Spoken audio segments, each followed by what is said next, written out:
everybody, it's Dr. Alex Earle. We're here at Pure Plastic Surgery today, and it's Hump Day with Dr. Alex Earle. As many of you know, this is a time that I get to spend with you guys and talk about plastic surgery and answer a whole bunch of your questions regarding pretty much any plastic surgery topic that you can think of. So, it's really the whole gamut of plastic surgery. We can talk about any procedure. We can talk about pre-op, operative. We can talk about post-op care and all these things. But today I'm going to do something, or at least I'm going to start off with something a little bit different. It's something that I just wanted to talk about here today and just kind of put it out there. Because I had a little bit of a rough week last week, and so I wanted to kind of just talk about these things and kind of my thoughts on them as well. So, what are we going to talk about today?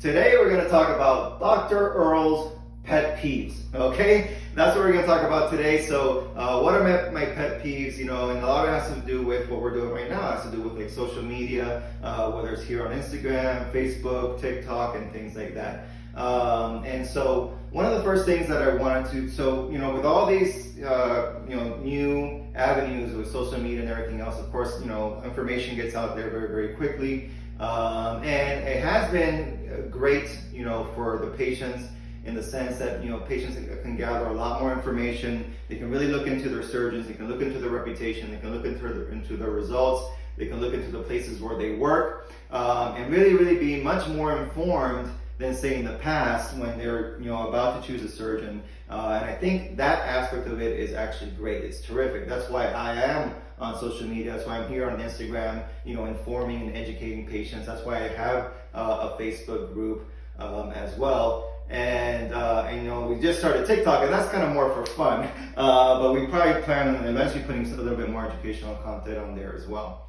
A lot of information goes around. People are able to know like what places are safe. For example, like a dangerous place you probably don't want to go to. Who's had like consecutive bad outcomes and things like that.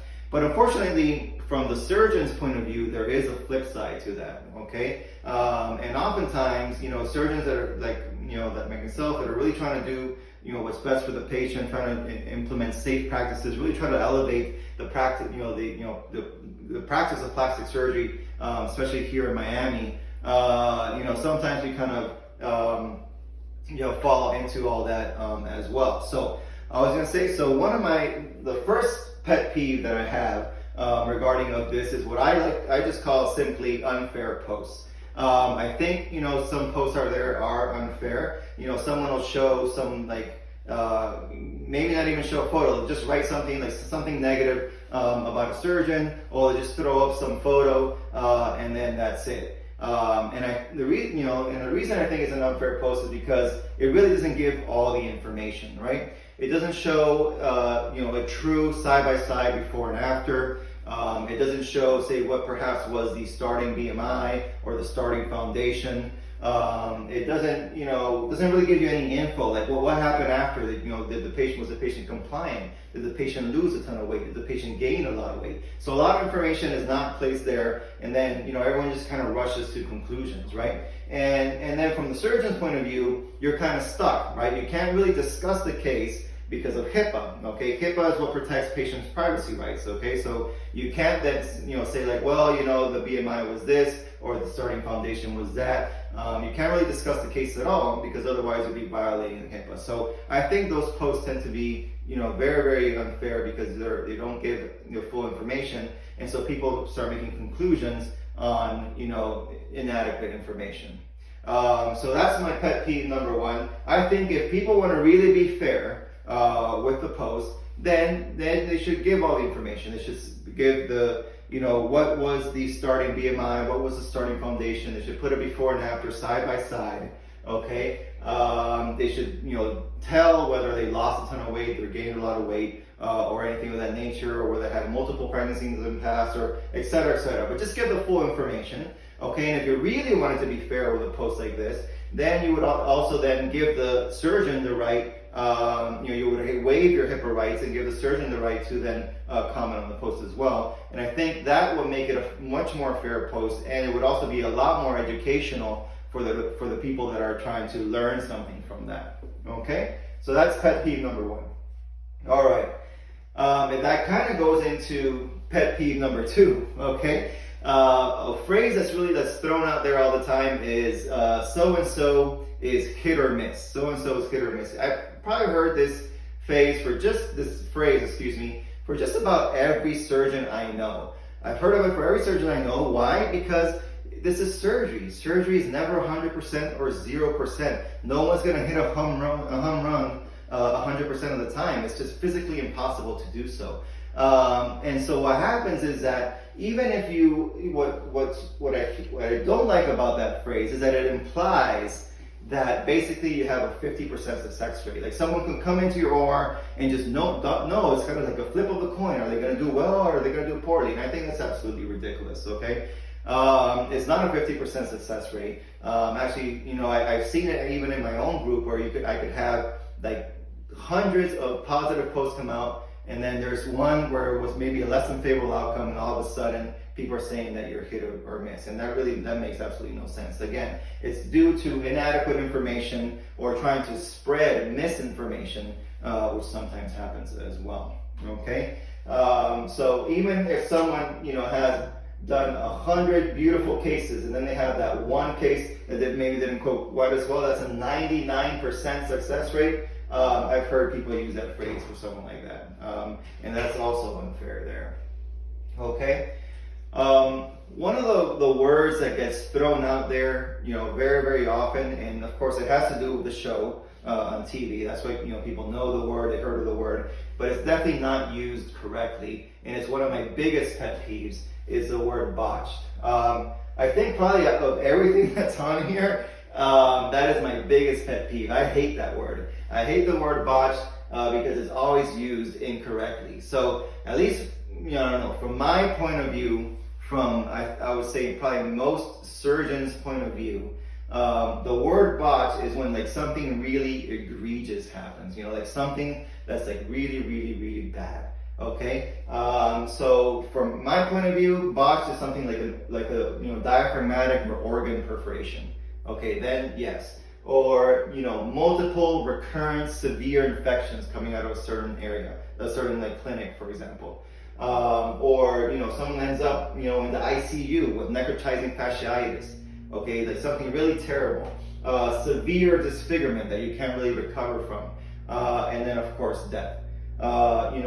This is what the word should be reserved for, okay? Not liking your results or having a little unevenness or one hip being 1 centimeter higher than the other, that's certainly not botched, okay? That's just part of surgery and part of the risks that go into it, okay? So yeah, I think that word is definitely overused. I really hate the word. I never use it. You'll never see me use that word for sure, okay? All right, so as we come down, we talk about, sometimes, we have, again, like incendiary flippant comments that, again, don't have any information. They're just put out there just to kind of create, chaos and stuff like that. So, for example, let's say using that word, like, for example, so-and-so botched me, and now he wants, $5,000 to do my revision. Okay, that comment really says, nothing. It gives absolutely no information or misinformation. It's just put out there to try to create chaos around some particular surgeon. If you really want to make a fair comment, it would be something much different. Like say for example, I had surgery with so and so. I'm not particularly happy with my results. But I reached out to the surgeon. He reached out to me immediately. We had a discussion. He showed me my befores and afters. I really do look a lot better than I did before, but I do have, some skin laxity and I do have some fat left behind. He did say that the max amount of fat that you could able to remove in Florida is 4 liters, and my BMI was high to start, so I understand that. And so he's now, recommending a tummy tuck. But I'm not really sure I agree with him. I'm not sure, so I'm gonna get some other opinions. But at least, my concerns were heard. Okay, that would be something that would be, much more fair, much more truthful to, potentially what could actually happen. Okay, all right. As we go down to pet peeves, there's always the classic, the surgeon forgot to do this, or the surgeon completely missed this. If you're going to a surgeon that has a lot of experience, who was doing, I don't know, thousands or hundreds of cases, and they focus on certain particular cases, it would be extremely rare that they somehow just forgot to do something. I mean, that would be extremely rare. And it's most likely the issue that happened is something else. Perhaps the fat was more fibrous in the area, much tougher to remove, or perhaps the fat that was transferred to an area didn't survive, or any sort of things that could actually happen as opposed to something just being forgotten. And that would be extremely rare. Of course, unless that was, I don't know, maybe there are certain clinics out here, and I do know they exist, where one particular surgeon is doing upwards of 8, 10, sometimes 12 or so cases a day, which I think that's absolutely ridiculous. I think it's completely unsafe as well. And so perhaps if you're doing something like that, then something could potentially be missed or forgotten. But not certainly when you're going to a place such as here at Pure, where you know that the maximum amount of cases that we're doing is 5 cases is max. And so you're not going to be extremely tired at the end of the day. You're not doing cases at 10, 11 p.m. at night. You're not doing 10, 12 cases in a day. And so the risk of something like that would be very low. Okay. Is this something that you discuss with your patients? Because it seems very important to let them know that not all their post-op goals might come true. Of course. So that's actually an excellent question. And so that's something that I would say I try to do every single time. And I will also admit that I'm probably not batting 100% for that either. So having a pre-op discussion with the patient is extremely important. Setting realistic expectations is extremely important. And I do try to spend time with the patient and try to go over all those goals. Go over their goals and expectations and try to let them know whether it's realistic or not. I in particular, we always, with COVID, sometimes unfortunately things have changed, but we try our best to do our pre-op the day before surgery. Okay, so you're not doing it just meeting me just kind of 5 minutes before surgery and then going in. But we do our pre-op before surgery. We spend a lot of time with the patient, 30 minutes or so. We go over the entire kind of plan for the surgery. We go over their goals, their expectations, and I try to make sure that by the end of that discussion, that the patient has a realistic view of what to expect after the surgery. But that is extremely important, and it's certainly something that I think we all need to work on. And I continue to do so pretty much every single day. Okay, all right. One of the things that really bothers me, and I know a lot of you guys know they're out there, are these surgeon bashing groups, which they exist on Facebook. They also exist on Instagram. And I'm not talking about just your general groups. These are groups that are specifically, all they do is put negative stuff out there. That's all they do. And they claim that it's for the good of the patient, trying to give information out there. But honestly, for these groups, that's all that they focus on. Nothing can be further from the truth. What they're actually doing is exploiting all these poor outcomes and all these issues for their own personal gain and benefit. And so they thrive on negativity. They exploit these posts, and then they extort surgeons. Okay, this is actually true. There are some of these groups actually get paid by certain clinics or certain surgeons, okay, so that they don't say anything negative about them, but go ahead and say terrible things about everyone else. And I know this for the fact. Certain groups out there that I know that are getting paid by certain clinics and completely obviate the fact that bad things that happen in those clinics, such as organ perforations and even death, and then they really try to trash other places. And I think that those types of groups are just terrible. And unfortunately, there's nothing that can be done about that. You can't make them go away. But they're really not doing something good for the patients. I think the whole thing is a disservice not only to the patients but to the surgeons and to the plastic surgery as a community as a whole. Okay. And then lastly, not really a pet peeve, but just an observation. An observation that I've made in the last few years, and with my involvement with social media, Instagram, Facebook groups and stuff like that, is that for whatever reason, people are always more attracted to negativity as opposed to positivity. And it's really, I think that's, I don't know, somehow maybe, I don't know if it's human nature or just something that we're more drawn to. But you can definitely tell that, say for example, in some sort of Facebook group, you can have literally positive posts after positive posts, people that are happy, people have great results, and they'll garner a few likes, maybe 20-30 comments or so, depending on the size of the group. And then and you can have 50, 60, 70 of these going on in a row, and all of a sudden there's the one negative post, and then boom, it's like 200 comments, and people are just kind of attracted to things that are negative, which it's unfortunate, and I don't think that's kind of the way that really we should be, moving forward. We're trying really it should be more of a community feel where we try to kind of support each other and educate each other. And that's really what I think, for example, my Facebook group is all about. I try to, it says it right there on the kind of the description of the group. We want positive vibes. It's mostly a supportive and educational group. And I have gotten a lot of feedback from members of that group that say that it's kind of like a breath of fresh air. Like, because the people, the members of the group are really trying to help each other out. And it's not about just, negativity or bashing or anything else, but trying to get people through this journey of surgery, which can be quite scary and daunting at times. And so when there is positivity, when there is people helping each other out and educating each other, it's really a beautiful thing to see. And I think overall we need more of that and less negativity and this attraction to negativity. We have a comment from one of your former patients who says she wasn't very happy with her results, but when she reached out to you personally, you were extremely helpful. You talked to her, you were very available, and that completely changed her outlook. And is that something you tell your patients to reach out to you first if they have any concerns?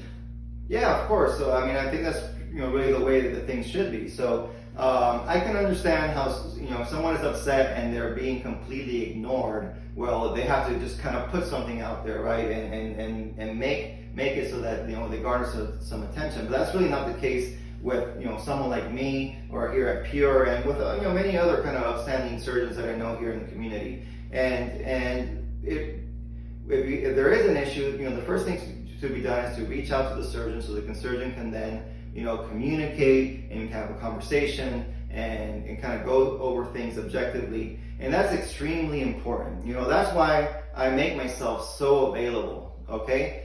Patients can reach out to me through so many channels, I don't know if I can even count them anymore, okay? But I have patients that reach out to me, through Instagram, through Facebook Messenger, Facebook groups, through, of course, we prefer the official channels. A lot of times they'll first reach out to me through one of those channels, and I'll tell them, okay, let's just take this conversation to our official channel. So you can reach out to me through Clara, which is our HIPAA compliant messaging system that we have here. Of course, a phone call, we're always a phone call away. And so there's multiple ways to reach me. I always respond, and I'm always there, to take care of your concerns. So why did you create a Facebook group if there is some negativity online? Well, that's exactly the reason why. So I created a Facebook group because I wanted there to be a place that was a safe place, okay, that was really more of a positive place, okay, and a place where really the focus of it is to help support each other and educate each other throughout this journey, okay, because I do understand that the journey can be scary. It can certainly be scary. And if you don't know, anything about what to expect, that makes it even more scary. Because a lot of times we're afraid because we don't know what we don't know, right? We're afraid of not knowing. But if you have the information, if you know what you need to do, for example, before surgery to get prepared, if you know what to kind of expect immediately after surgery, in terms of pain and things of that nature, or what you can do to minimize the pain. Like I said, for example, say you never knew that there was such thing as an Exparel shot after a tummy tuck, and that would decrease your pain for 72 hours after surgery. These groups help to give you this information. There's a wealth of knowledge out there from what are called the veterans, which are patients that have gone through not only sometimes one, but multiple surgeries in many different types of places, whether it's a clinic or a private practice, or whether it's even outside of the U.S. versus U.S. And so there is a wealth of information out there. And so we should be able to take advantage of that information to educate our patients so they have a better surgical journey, overall. And so so that's why the group was created. So, and it's of course specifically for me because I want those patients that have had surgery with me, that have gone through the process, that have been here to Pure, that have had that experience. They can then share that with potential future patients, and that way they feel more informed, they feel more comfortable, they know what to expect, and it's overall just much more pleasant experience. And it's part of basically joining what we call this extended kind of Pure family. Okay, so when you enter a group like that, then you're being invited to become a part of that family. Okay, and when you become a part of that family, you get certain privileges, and those privileges are being supported, those privileges are being educated, and moving forward, those people are going to get further privileges, such as special promotions, gifts, and things of that nature. Thank you. All right. Any other questions out there? Yes, plenty. All right. Will you ever do more than 5 surgeries in a day? And I've said this before, during the kind of crunch time after the Corona shutdown, I did increase to 6 surgeries in a day. Okay. And I was honest with that because we had a really, a lot of, a backlog. We had a backlog of a lot of patients that we were trying to accommodate during that time. So I did go up to 6 surgeries a day during that time, but as soon as we were kind of able to get through that, we're back down to the 5. So, I occasionally, on a very specific day, do 6 surgeries because, we really have to squeeze someone in. Then yeah, I may do that, but certainly not ever will I ever do more than that. So I think these things are connected. You talk about the emotional roller coaster after surgery, and then you also are discussing negative posts. Have you ever looked into patients seeing a psychologist or anything just to talk about this? So that's another great question. Thank you very much. So let me break that down. So one of the things that I always talk to my patients about, that I mention pretty much at every pre-op visit, is that you are going to go through this recovery phase, and that recovery phase is not short. Like, some people expect to bounce back in a week and everything will be fine, and that, there's nothing further from the truth. So especially for a big procedure such as say a BBL, it's going to take at least 3 months, sometimes more. Some patients can take even, anywhere from up to 6 months, to fully recover from something like that. And your body is going to go through a lot of changes during that time, and you will go through what we call a physical and emotional roller coaster. Okay, and there are a few kind of posts out there which kind of describe, how that goes. But typically, how it goes is you start off like super excited, right? You're pumped up, surgery day is here, and also a little scared, right? You're scared because, say for example, a BBL, it's a surgery that potentially can have a really terrible outcome if you end up in the wrong place, right?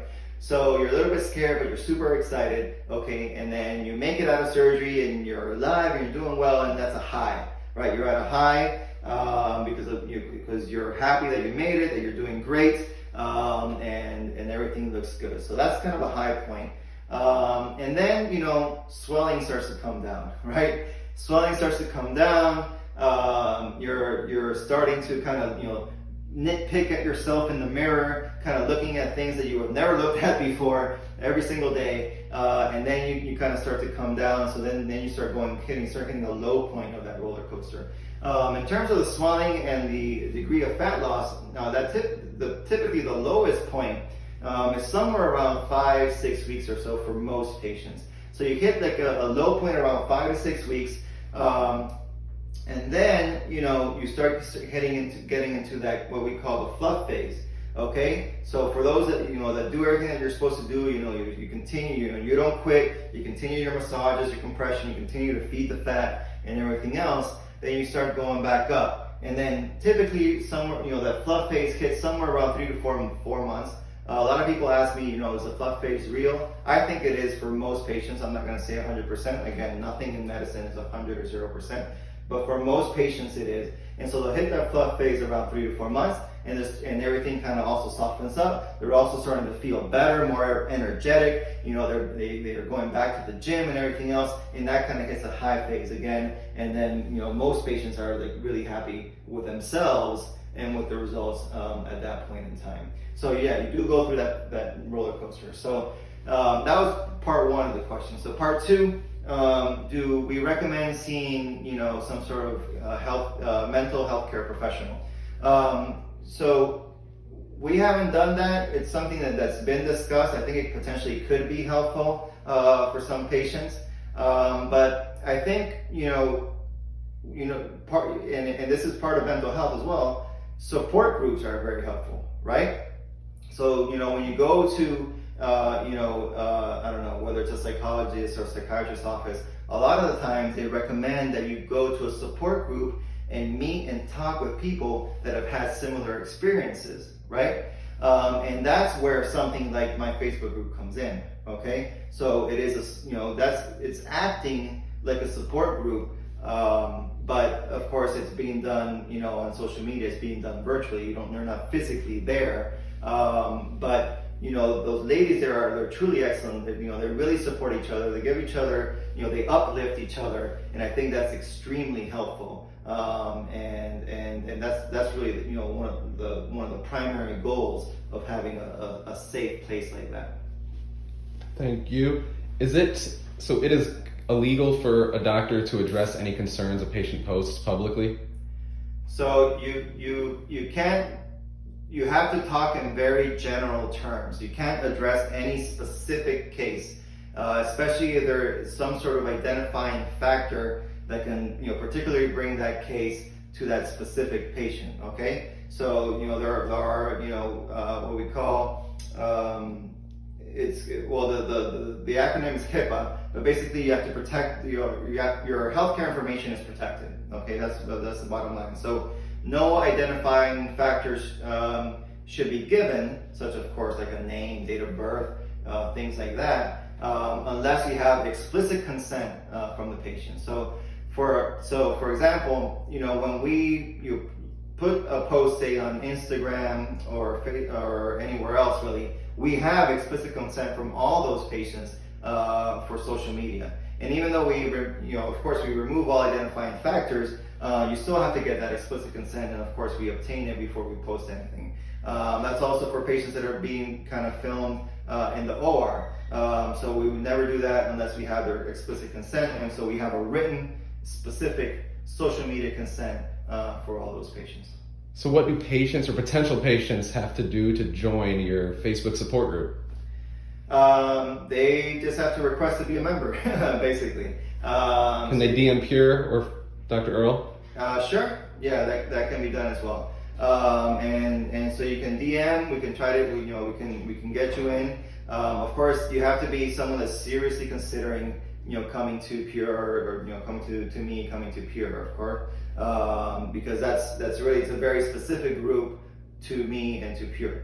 So if you're seriously considering it, then yes, then you can qualify to become a member, and then we can let you in.